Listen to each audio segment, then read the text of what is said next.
report about the shocking sex abuse lawsuit being leveled at WWE boss Vince McMahon by a former employee. The scandal couldn't come at a worse time as the WWE signs a massive $5 billion deal with Netflix. So much is on the line. Everyone at the WWE has reportedly been told to not say a word. Former WWE employee Janelle Grant accuses McMahon of sexual assault and trafficking. Just this week, McMahon, along with Dwayne "The Rock" Johnson, rang the bell at the New York Stock Exchange to celebrate The Rock joining the board of WWE's new parent company, TKO, referring to her as his porn star. To show his domination over her life, the lawsuit claims McMahon texted her, "I'm the only one who owns you and controls who I want to blank you." 79-year-old showman cooperated in the making of the 6-part docuseries Mr. McMahon, which starts streaming tomorrow. Now McMahon is slamming the series, accusing the show's producers of using typical editing tricks to distort the viewer's perception. Black writer sues WWE for racism and discrimination. Hogan is apologizing for his racist rant that was caught on an unauthorized sex tape. Now the one-time wrestling superstar and the WWE have parted ways. Playboy is looking for a pinup girl. Not just any Playmate centerfold, but a girl with those special charms worthy of representing the magazine for its 25th anniversary issue. Magazine talent scouts are scouring college campuses from Chapel Hill to San Diego, interviewing likely candidates. They'll interview here starting Wednesday. Leading the scouting party is Mickey Garcia, herself a centerfold model in 1973, now an executive with Playboy. We would like her to be able to represent Playboy and be able to deal with the media and be an ambassador. Hey guys, it's me here, Comrade Lavender here, and today I'm back with another anti-capitalism true crime deep dive YouTube video topic. Today I want to do the deep dive video of the pure evil, the WWE/World Wrestling Entertainment Files. Deep dive, true crime, human trafficking, sexual harassment, racism, lawsuits, misogyny, racism, sexism, Playboy Hugh Hefner scandals, etc. So let's get started in this YouTube video topic. But before we get started, all my YouTube videos that are related to this topic right now will be on the screen right now if you'd like to check them out. So let's get started in this YouTube video. Pro wrestling is one hell of a business.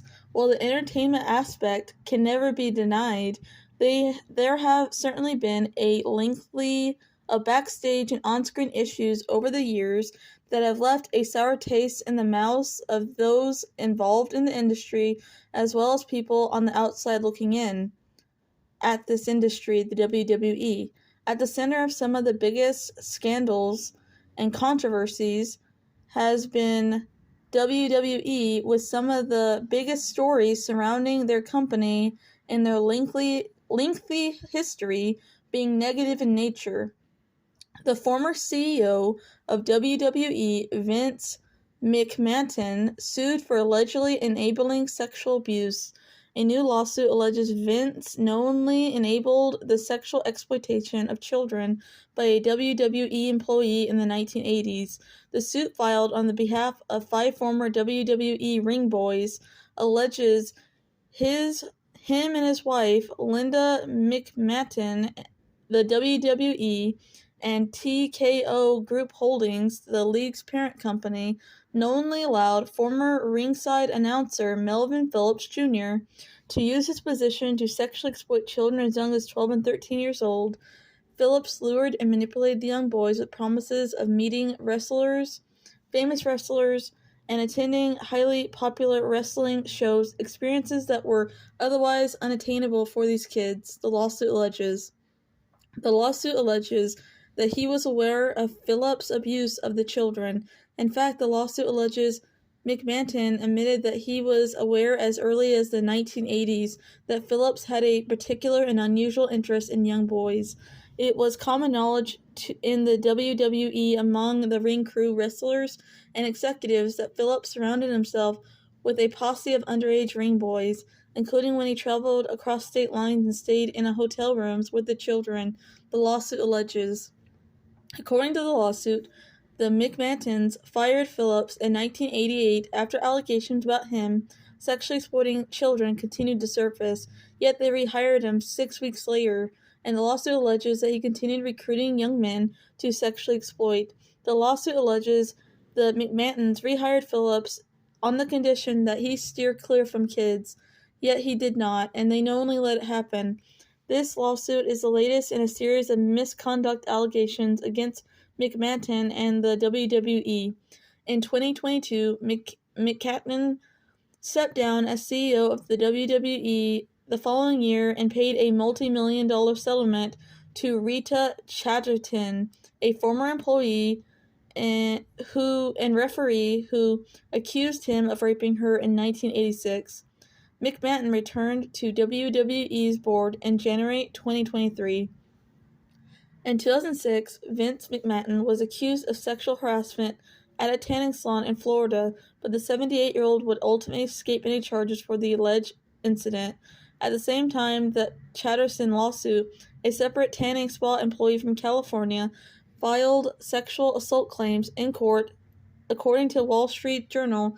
However, the most detrimental acts from McMahon to his own career and business came from a Wall Street Journal investigation, which ultimately led to revelations that the company's long-standing CEO had paid an estimated $19.6 million in unrecorded hush money payments to settle sexual misconduct claims and allegations between 2006 and 2022. The second time McMahon features on this list relates to a court case beginning in November 1993, which saw the chairman indicted over steroid supplying allegations concerning a number of wrestlers in the company. In 1991, Dr. George Zotrin III, a former ringside doctor for WWE, was convicted of the illegal supplying of steroids. During his trial, it was alleged he supplied the drugs to WWE directly via McMahon at his Titan Towers office. After this revelation, U.S. Attorney Zachary W. Carter charged McMahon with conspiring to distribute steroids, possession of illegal steroids with the intent to distribute, and embezzlement for allegedly using money from the company to purchase illegal steroids. McMahon would stand trial in 1994. Which saw a number of high-profile wrestlers take the stand to testify, including Hulk Hogan, Rick Rude, and the Ultimate Warrior, with the majority denying their boss had ever supplied them with steroids. The only wrestler who claimed McMahon had pressured him into taking steroids was Kevin Walshes, who wrestled for the promotion in the early 90s. However, he was fired after a heated confrontation with McMahon, and ultimately the latter's defense used the personal issues between the pair in their favor. After 16 hours of deliberation from the jury, McMahon was found not guilty of the conspiracy charges, while the distribution charges were dismissed due to insufficient evidence.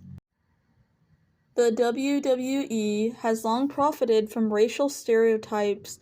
In April, former World Wrestling Entertainment WWE writer Britney Abrahams sued the company for alleged discrimination following her objections at racist and discriminatory storylines. The lawsuit also contains some damning examples, citing offensively racist and stereotypical jargon-used WWE scripts. These claims come a year after the investigation revealed a $3 million or £2.3 million hush money settlement payment that was made by Vince McMahon to a woman he allegedly had an affair with, resulting in his voluntary recognition as executive chairman and CEO.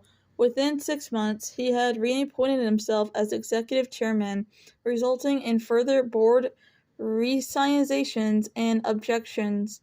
The above instances imply that the company's board is seemingly in turmoil behind the scenes. Yet to many, the claims of racist pitches should not come as a surprise or a shock. Stereotypes have always been, and still are, the main concept of the WWE. Many of these stereotypes merely regurgitate age-old offensive characteristics, which are repackaged by the sports entertainment company and distributed to a prolific audience. Its YouTube channel boasts about 55.5 million subscribers and has amassed almost 40 billion views. One example, cited by Abrahams, is the character development of the American wrestler Apollo Crews. In early 2021, Crews debuted a new interrogation of his character, claiming he was descended of Nigerian royalty. Along this claim, Crews now sported a stereotypical Nigerian accent, as well as entering the ring with a tribal spear. These aspects, along with a more deficient and violent persona, invoke the stereotype of the black buck or brute. This figure is seen throughout art and literature and film as a slave to his animalistic tendencies and a threat to the white man. Crews' development reinforces the derogatory aspects of the stereotype that was seen throughout the 19th century. Axe-Cured, a highly successful Japanese female wrestler, uses an illegal move called the Asian Mist. This is where the wrestler sprays colored liquid into the face of their opponent, causing various supposed effects from visual impairment to paralysis. Not only this, but Akima has also drawn criticism from the WWE veteran Jim Cornette for the way in which she communicated with another Japanese wrestler, Idaho Sky. In their native tongue, both women are seen shouting at each other in almost an incoherent manner, screaming and sticking their tongues out in a maniacal manner. This stereotype can be seen as a manifestation of the ideas put forth by the post-colonist Arthur Edward Said, most obviously in his seminal work Orientalism, which he highlighted the way the West has misrepresented the East to salute themselves as superior as the means to justify colonialism. The aspects of mysticism and poor communication skills demonstrates the backwardness and the perceived uncivilized behaviors that are key aspects of an Orientalist stereotype. White characters also suffer from stereotypes tendencies of the WWE. Take Sheamus, an Irish wrestler who made his debt 17 years ago. Sellout imagery has been a key component of his iconography throughout his career. In an interview done in 2006, he stated he wanted to move away from the Irish stereotypes of Guinness liquor, leprechauns, and Barney Stones. In 2020, Sheamus took part in a bar fight where he fought his opponent in a pub-like setting, smashing bottles over each other's heads. Links can be drawn to the U.S. anti-immigration campaigns in the 19th century where stereotypes of Irish people were established, positioning them as violent alcoholics. This is reflected in many images of the period as well as in the No Irish Need Apply campaigns. While the WWE has been predominant in mainstream news due to racist comments and a leaked tape featuring Hulk Hogan, the entertainer who helped the WWE survive and attain mainstream success in the 1980s, and because of Nazi imagery in the social media accounts, a former NXT diva and partner of WWE champion Seth Rollins, Zahara Schreiber, accusations of racism are nothing new. While the firings of Hulk Hogan and Schreiber include the scrubbing the WWE website of each individual, accusations of racism in the company still continue to persist. For example, stories surfaced last year after the unexpected release of Mexican wrestler Alberto Del Rio that claimed that Del Rio was fired for slapping an employee of the company who made anti-Mexican statements. Many would argue that the company still relies on racist and sexist stereotypes when creating personas for each of their performers. However, what continues to be more alarming, particularly in light of recent controversies, is the uncritical celebration of the 1990s Attitude Era, which not only featured performances of blackface but homophobic, sexism, and misogyny. With the launch of the WWE Network, the company introduced new programming, including the countdown shows, celebrating top 10 moments thematically, referenced many times in the network as touchstone moment, as in the infamous sketch featuring Generation X, fronted by Triple H, who remains an on-air character, and current executive vice president of the company in blackface, mocking the Nation of Domination headed by The Rock. Members of DX performed caricatures of the Nation, including X-Pac, mocking former Olympian and Notion member Mark Henry by donning dark face paint, a Jerry curl wig, and a shirt that read Mizark. The incident of blackface is not alone. Others, including superstars such as Goldust, don blackface to perform racist stereotypes, while the WWE includes a disclaimer before its network content that these are performers and not meant to be a representation of the company's ideological positions. We have to question the company's shifting line in the sand, and regarding acts of racism and symbolic scapegoating, as well as its continued celebration of its own racist histories. There have been multiple public cases of misogyny, sexism, and discrimination towards female wrestlers, the most recent being a fan at a Ring of Honor taping making sexualized remarks towards Sky Blue. Discrimination against women takes many forms. AEW's Donna Perozzo was body-shamed online, and WWE Rhea Ripley's alternative appearance has also attracted sexist comments. In all cases, fans rallied to the wrestlers in support, the same as some fans have and will blame female wrestlers who receive abuse as their fault, victim blaming them. The WWE pushed women like Sable and the Cat to the forefront of the women's division with an emphasis on eye candy over work rate. Dark Side of Rings Luna Vachon episode alleged that Luna was repeatedly shouted at and warned by Vince McMahon not to hurt or bruise Sable in the WrestleMania 14 match. Luna put Sable over and did not hurt her. Backstage, it was alleged that Vince praised Sable for her efforts and ignored Luna, whose experience carried Sable through the match. If true, this implies one was elevated because of her perceived value linked to her appearance, while the other's work was ignored and seen as valueless due to difference in appearance. Beauty over skills became a focus point that impacted WWE's recruitment of divas for years to come. The metric for such success was on beauty standards rather than athletic and wrestling ability. One of the most notorious moments, Vince making Trish Stratus strip her underwear and bark like a dog, has been used by various media outlets to rightfully criticize the WWE. There is more at play than the literal dehumanization of Trish to act like a dog. Beyond making her be an animal, the fact that she's on her hands and knees in underwear, lowered beneath Vince, doing what he commands, is almost pornographic.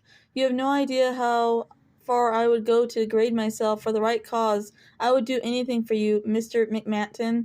These are words Trish had to say. Words written by a man, perhaps male wish fulfillment again, like a script in a porno.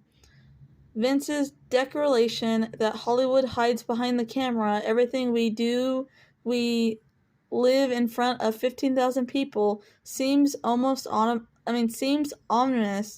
especially given what was exposed during the #MeToo movement. The 2005 Diva Search started with an emphasis on male gratification.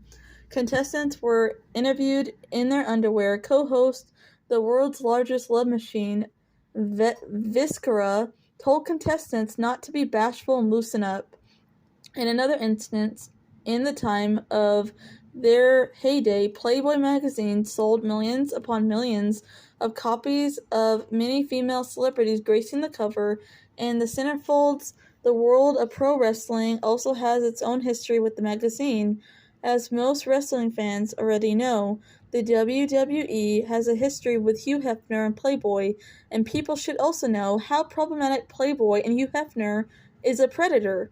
The list of WWE stars/divas that appeared on the cover and within the pages of magazine include women like Sable, Marina Calnez, Ashley Morezzo, Kansas Michelle, Tori Wilson, and the ninth wonder of the world, Shayna. All were featured in nude pictorials, whether it was solo or together as a pair. Sales for issue with the WWE stars were, as you can imagine, some of the highest selling issues of all time. Not really a shock when you factor in the WWE's hype machine behind many of them. For example, the 1999 issue featuring Sable sold over 1 million copies, placing it 7th on Playboy's all-time sellers list. Shayna would surpass Sable's sales by over 200,000 when she was featured for the first time in 2000. It's said that Hugh Hefner, a founder and editor-in-chief of Playboy, was watching big-time wrestling at his home when he saw Miss Wrestling Mikey Garcia, holding a card high above her head, walked into the ring. He immediately contacted his people to reach out to her, which resulted in her soon becoming Playboy's Miss January 1973. After agreeing to work for Playboy, Garcia became one of the first Hispanic playmates and only the second woman in the magazine's history to appear fully bare. So wrestling and Playboy begun their romance. Both the WWE and Playboy were fronted by incredibly wealthy white men who used other people's bodies as capital and commodities.